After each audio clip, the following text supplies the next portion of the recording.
달순의 라이브입니다. 자, 후토크 들어갑니다. 자, 손흥민 선수의 올 시즌 좋아진 움직임이 그 짧게 뛴 오늘 한 추가 시간까지 합쳐도 한 8분 정도 뛰었나요? 7, 8분 정도 뛰었는데 거기에서도 이제 순간적으로 나오는데 어떤 얘기를 드리고 싶냐면 모든 최전방의 공격수는 골을 넣는 거를 첫 번째 임무로 가집니다. 그래서 골을 넣는 게 첫 번째 임무인데 근데 이제 전술적으로는 또 어떤 역할을 해야 되냐 그래서 몇 가지가 전술적인 이제 역할론이 나오는데 그 중에 하나가 뭐냐면 최전방 공격수는 상대 수비 라인을 최대한 물러나게 한다라고 해요. 예. 최대한 라인을 옵사이드 라인을 물러나게 하는 역할을 해야 됩니다. 라인이 계속 최대한 물러나게 되면 물러났기 때문에 옵사이드 기준이 이렇게 되는 거잖아요. 그죠?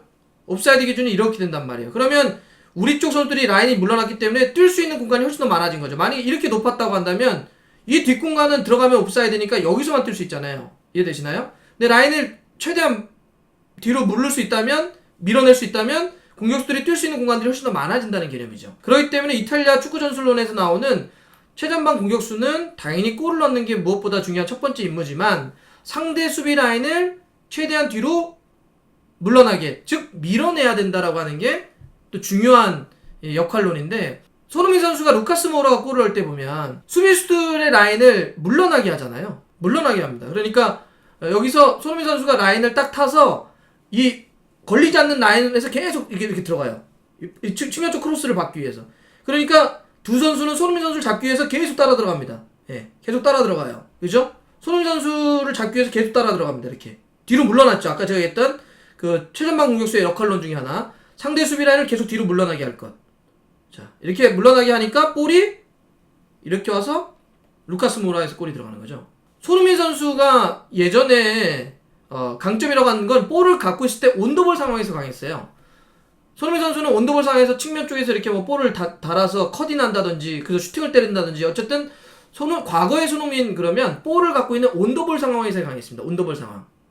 근데 최근에나 뭐 한 1, 2년 사이에 보면 온더볼이 굉장히 강해졌어요. 볼을 갖고 있지 않은 상태에서의 이런 전술적인 역할론이 되게 좋아졌습니다. 전술적인 움직임 자체가. 그래서 여기도 보면 볼을 갖고 있지 않을 때 동료가 측면 쪽 크로스 올리려고 하니까 오프 더 볼 상황에서 계속 뒤로 물러나게 하잖아요. 네. 그러면서 동료에게 골을 만들어주는. 그러니까 최근에 손흥민 선수의 플레이를 보면 볼을 갖고 있지 않은 오프 더 볼 상황의 움직임도 굉장히 좋아졌습니다. 네. 그래서 예전에 과거에 온더볼이 강했던 손흥민 선수가 오프 더 볼까지 강해지다 보니까 지금은 수비수들은 굉장히 곤혹스러운 거죠. 볼을 갖고 있지 않을 때도 이런 식으로 움직임을 계속 가져가니까 손흥민을 막기 위해서 붙으면 다른 쪽에서 공간이 나오고 예. 그렇다고 해서 다른 쪽을 막게 되면 온더볼 강하니까 볼 오면 그대로 골을 넣어버리고요. 그래서 오늘도 손흥민 선수가 그 짧은 정도 시간을 뛰었는데 거의 막판에 교체돼서 짧게 뛰었는데 골이 거기서 이제 그 이후에도 두 골인가 났잖아요. 그죠? 두 골도 좀 나왔는데 이게 물론 뭐 다 손흥민이 만들었다는 거 아닙니다. 뭐 그런 뭐 이렇게 얘기하려는 게 아니고 손흥민 선수의 그 짧은 시간 동안 뛰는 걸 봐도 확실히 손흥민 선수가 클래스가 하나 더 위로 올라갔구나. 클래스가 하나 더 위로 올라갔다라고 하는 게 과거에 볼을 갖고 있을 때 그 강했던 두 발을 쓰면서 볼을 잡고 빠르게 드리블하고 컷인해서 때려버리고 오른발 왼발 가리 잡고 때리고 이런 굉장히 좋았던 온더볼 플러스 최근에 볼을 갖고 있지 않을 때도 들어가는 게 너무 좋아진 것 같습니다. 그래서 지금 이 짧은 시간 뛰면서도 확실히 또 달라졌어.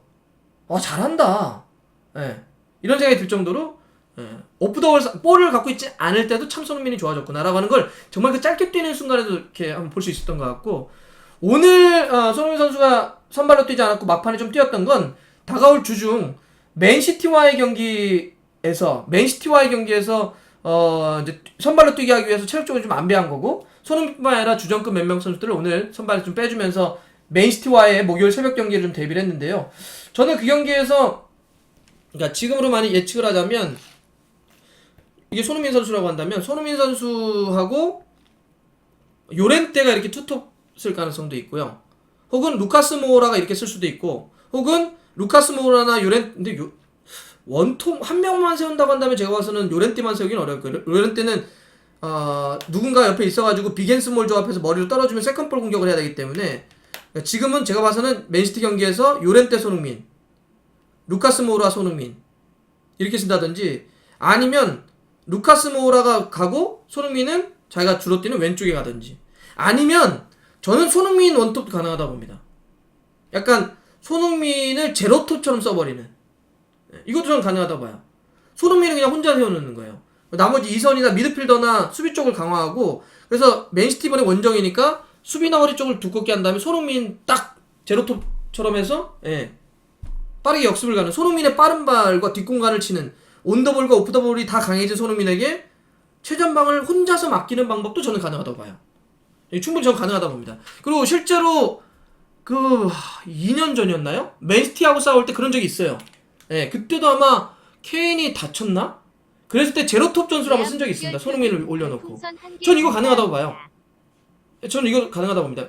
그러니까 시티가 워낙 강한 팀이기 때문에 사실 원정 가서 토트넘이 정면 승부하기는 어려울 수도 있어요. 그러면 전적으로 미드필더, 저는 수비까지 중심을 내리면 안 된다고 생각하고, 일단 허리 쪽에서 굉장히 토트넘이 강하게 싸우되 손흥민을 최전방 원톱으로 나서 제로톱처럼 싸우는 것도 저는 가능하다 봅니다. 그래서 뭐 손흥민 제로톱, 아니면 뭐 손흥민이 이쪽, 아니면 이쪽에서 루카스 모우라나 요렌테와의 투톱을 위해서 오늘 선발에서 제외해준 거고 교체 투입을 했는데, 짧게 뛰면서도 올 시즌 손흥민이 무엇이 좋아졌고 또 얼마나 좋아진지, 볼을 갖고 있을 때 좋았던 손흥민이 볼을 갖고 있지 않을 때도 오프 더 볼 상황에서 정말 좋아졌구나, 이런 거를 다시 한번 볼 수 있었던 경기였습니다. 자, 좋아요, 구독 걸립니다. 알람 들어갔어요.